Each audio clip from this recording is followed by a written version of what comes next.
Yes. I have it on good authority that you're going to be directing an episode this season. This is right. Yes, this is my breaking news that I'm going to be directing for episode 419, and it's my first time directing on American television. I'm very excited about it, and it's a process that has already kind of illuminated my whole idea of the business. It's been fantastic to kind of do a whole prep work and speak to the props guys, location guys. It's a whole other way of looking at the business, and it's been really exciting. So I'm very excited about it. So how do you think this is going to compare to directing you've done in the past? Well, thank you. It's obviously going to be a lot more action, some special effects, some stunts. It's going to be cool. I'm really very excited about it. As you can see, it's like I can get all the tools out of the toy box and see what I can do with it. So yeah, it's going to be awesome. Really awesome. Pretty cool. So now your character has moved out into the general world to understand humanity better. Are we going to actually see J'onn J'onzz as a detective? You may do. He's very much living amongst the people as he promised his father, but I think he's also struggling with the idea of being a pacifist. I mean, his father was determined for him to live a life of peace, but it's difficult to step back when you see people being attacked or you see people being beaten. His natural instinct is to be the Martian Manhunter. So that's going forward. I think that's going to be his struggle for the season, is whether or not he can remain a pacifist, or whether he has to step up and start punching people. So this past season, you got to work with one of the previous actors who has portrayed the character you're portraying. Absolutely. How exciting was that for you? Awesome. I mean, Carl Lumbly is just... it's just a wonderful actor. Not only is he a wonderful actor, he's just a wonderful human being, and we got on really well.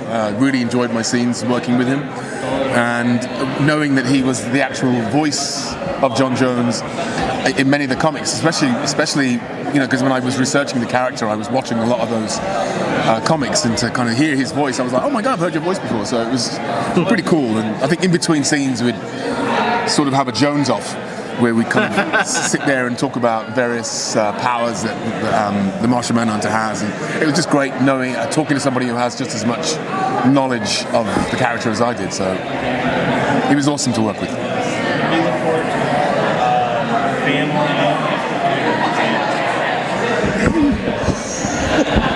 You made it. You got the runaround. Sorry, can you ask that question again?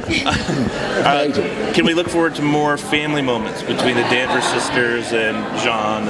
Oh yes, there's some really tender stuff going on, and I don't think we're ever going to move away from that. I think the fact is that Alex and Cara very much represent his own daughters, and it would be a shame if we ever moved away from that. But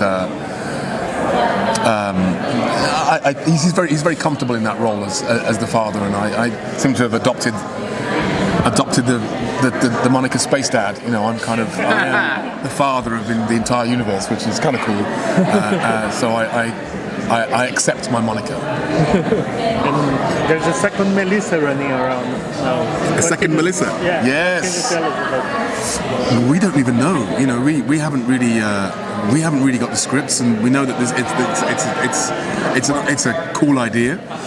We don't know when she arrives or how she's going to impact the show, but the scripts are really good this year. The scripts are very different. I think the audiences are going to be quite surprised by what we're doing this year. It's very different, and hopefully they respond positively. But it's not something we've seen before on the show.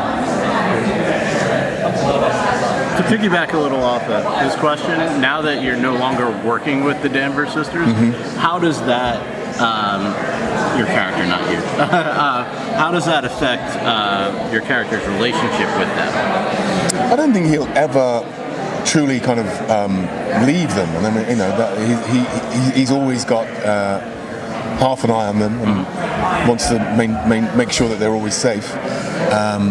So he'll always check in, and when I did a scene the other day in the DEO, first time back in the DEO, where I was actually in my civvies. I was actually in my normal clothes, which was bizarre because I've only ever been in my DEO outfit when I'm in the DEO. So it was a little odd being in jeans and a t-shirt in the DEO as Hank, but as Jean. Right? You must have a whole wardrobe. I have an entire new wardrobe. I kind of like it. I've just literally been in those black fatigues for like 3 years, so it's time for me to kind of bust out the old the wardrobe. So John's got some nice garms. And I assume Alex is still going to be coming to John for advice on how to run the DEO. Are there any touching moments of advice that you're going to be seeing? I don't know about advice, but I think she's doing a fine job all by herself, but she certainly has, right off the bat, there's some extremely challenging moments that she has. And she kind of rises to the top. But I think this year there's going to be some interesting new characters arriving. So watch this space in terms of the DEO. Anything you can tease? No. Yeah, we don't want to get you fired. We're not allowed to tease it, but it's going to be really interesting. Honestly, the scripts are great, and it'll be interesting to see how the audience respond to it.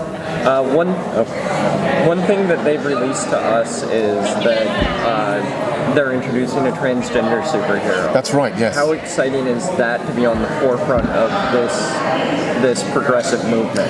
Well, the show's always been progressive, and I think it's just really exciting that we continue to kind of push limits and continue to introduce not just a range of diversity, like myself and McCart, but and also obviously having Supergirl as our lead, but now to be stepping into the transgender community and pushing them out into the forefront. I think it's just great and very, very exciting, and hopefully brings a great new audience. And she's great. Do you guys know who it is? Yes. She's fantastic, and just been reading a little bit about her on social media, and just looked at her resume and the articles that she's done and the things that she said. She's a force, So it's just really exciting to be working with someone like, am I allowed to say her name? Do you guys know her name? Yeah. I'm really excited to work with Nicole. I think she's just fantastic. And now I can say it. Really, really excited to work with her. I think she's going to be a huge addition to the show, and I can't wait to work with her. It's going to be really exciting. You know what? For those of us, not us, but the people at home that will see this later, Nicole, who is she playing? She plays a character called Nia Nal. Okay. Am I supposed to say this? They're going to announce it at the panel. That's embargoed until 4. Yeah. So. It'll be after the panel. Great. Yeah, she hopefully, I think she's going to be at the panel. So hopefully, she's really awesome. But she plays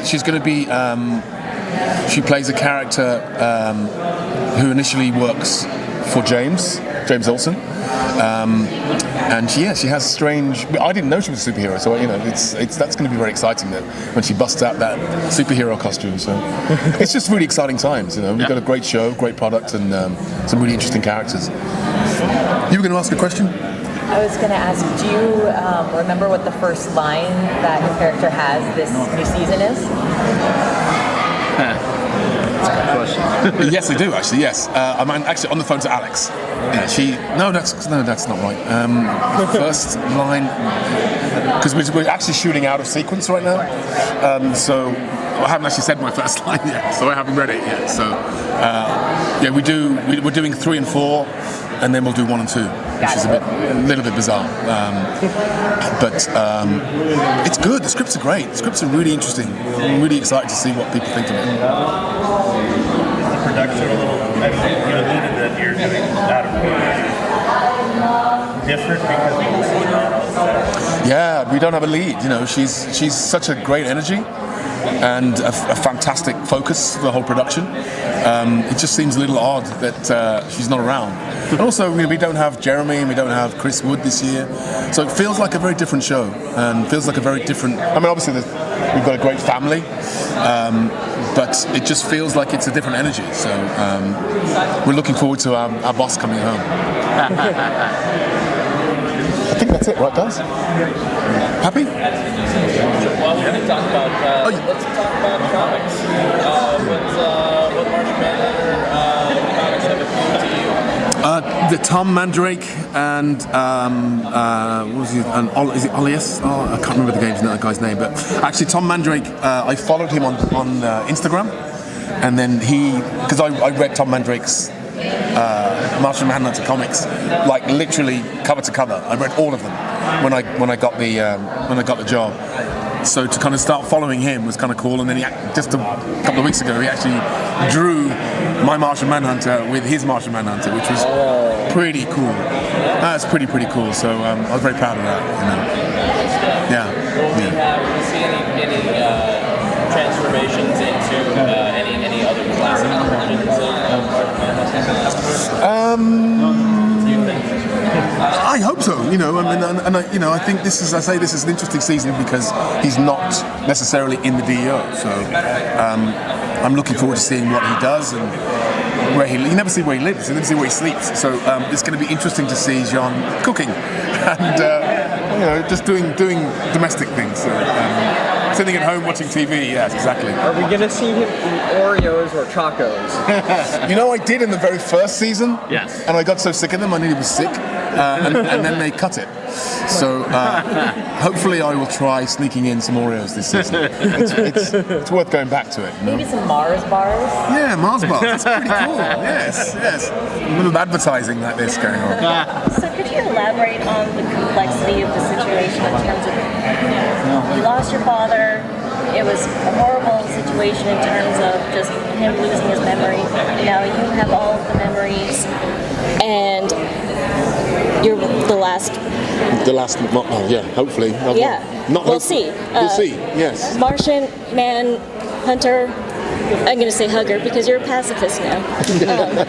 Could you elaborate on the complexity of how that changes your character in terms of just having all of this information and connection and disconnect? That's an interesting question. I think obviously he has a lot more. Trying to play him with a lot more depth. It's quite difficult because he's quite a deep guy anyway. But I guess struggling with the ideas of tradition and with what his father was talking about living peacefully. That's going to be a real struggle for Jean this season. How can you live according to your father's ideals when at some point you've got to kick some butt? So that's his challenge for this year. But hopefully we won't be seeing the last of Carl Lumbly because he's just so great. And there are plans afoot to kind of somehow make it possible that I can communicate with him from beyond because he's now a part of the Earth. So hopefully I can kind of call upon him to kind of when I'm most in need. Hopefully that'll be a reality. Yeah, that'd be pretty cool. Yeah. Thank you. Thank you very much. Thank you very much, guys. Move on down. Yes. From leaping tall buildings to going off like gamma bombs. Switch your internet browser to ComicsOnline.com. Hi guys. Do you want water? Yes, please. Hi, David. How is everybody? Doing well. Everybody well? Hello. Hi guys. I'm glad I'm here. I'm glad I'm awake. Had a pretty boozy night last night.